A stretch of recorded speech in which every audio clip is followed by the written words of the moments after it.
Athletics Kenya is taking a leading role in the world of sports through commitments to reduce 50% of its emissions by 2030 and reaching a net zero by 2040.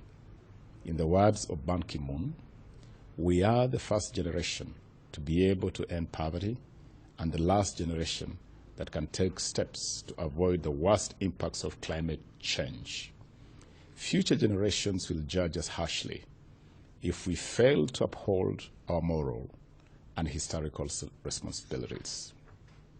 It is in this spirit of upholding our moral and historical responsibilities that we gather here today to confront the reality of climate change as one of the pressing issues of our time. Ladies and gentlemen, as we deliberate on how to accelerate climate and air quality actions through athletics, I take this opportunity to acknowledge and thank the organizers of this side event for championing climate and air quality actions by installing air quality sensors across the globe. In Kenya, for instance, they have installed air quality sensors in 5 sporting facilities across the country.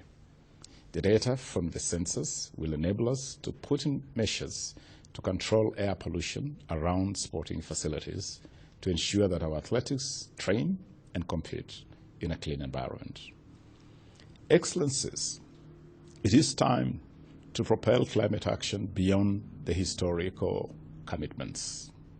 The world needs to move with speed from words to action. The time to act is now. Now more than ever, the interlinkage between sport and climate change is evident through the carbon footprint from transportation, the construction and use of sporting infrastructure, and the supply chains for sporting equipment.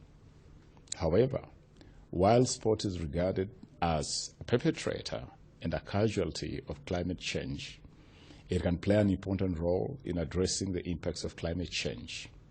That is why the United Nations General Assembly in Resolution 75/18 recognizes sports as an enabler for sustainable development. But for us to achieve this, concerted effort from sportspersons and sporting organizations is required. I am, therefore, pleased to inform that Athletics Kenya was the first out of the 214 World Athletics member federations to sign and commit to the Sports for Climate Action under the United Nations Framework Convention on Climate Change, the UNFCCC. This framework calls on the sports community to jointly develop a climate action agenda for sports by promoting greater environmental responsibility, reducing overall climate impact, educating for climate action, promoting sustainable and responsible consumption, and advocating for climate action through communication. Our deliberations today should focus on implementation strategies and commitments for mitigation and adaptation. I therefore urge delegates to answer the following questions. First, how can we set ambitious targets and commitments to achieve net zero carbon emissions? Second, how can we promote climate action messages to raise climate awareness and activism among its fan bases? Third, how can we achieve climate reporting and oversight of carbon emissions? And lastly, how can governments develop policies and incentives for sport to become sustainable and promote sport as a tool to raise awareness about climate change? In conclusion, Excellencies, ladies and gentlemen, with clear implementation plans, we can harness the potential of sport in addressing climate change.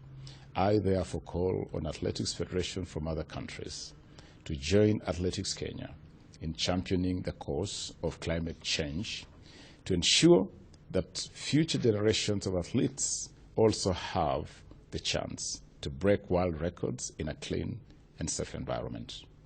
On our part, the government of Kenya shall continue to support and encourage Athletics Kenya and other sports federations to commit and deliver on the climate agenda both in Kenya and globally.